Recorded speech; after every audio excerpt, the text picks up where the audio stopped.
What's up, geng? Ni kita.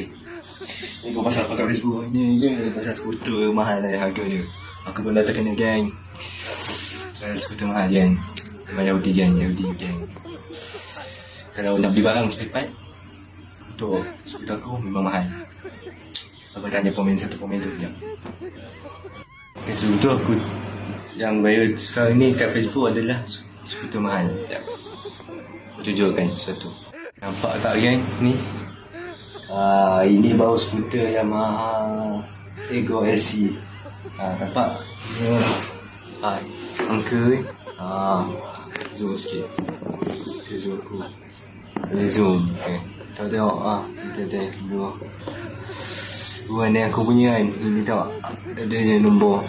Kira daripada atas sampai bawah. Memang banyak. Ini harga mahal. Anggaran 1,100 harga Yahudi. Ya. Memang mahal kan. Sini. Tak sikit sini. Nampak ulang dia. Aku punya, komen aku punya. Nampak apa-apa jalur dia. Dia kasi. Nampak. Mending yang Yamaha Ego LC.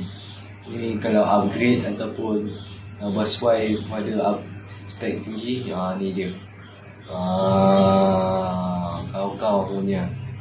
Memang barang dia tak ada kedai kat Malaysia ni. Geng, ini yang betul. Ni tahu, ni yang baru. Ni tahu. Kau punya. Ni aku upgrade spek ni. Yes. Dan dalam ni pun sama. Aku tahu. Ni barang dari Indonesia, tak ada kat Malaysia ni.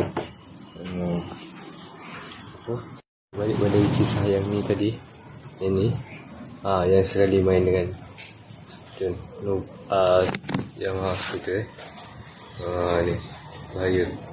Upgrade tu kena tanya grup Novo, kawan-kawan yang main skuter. Baik.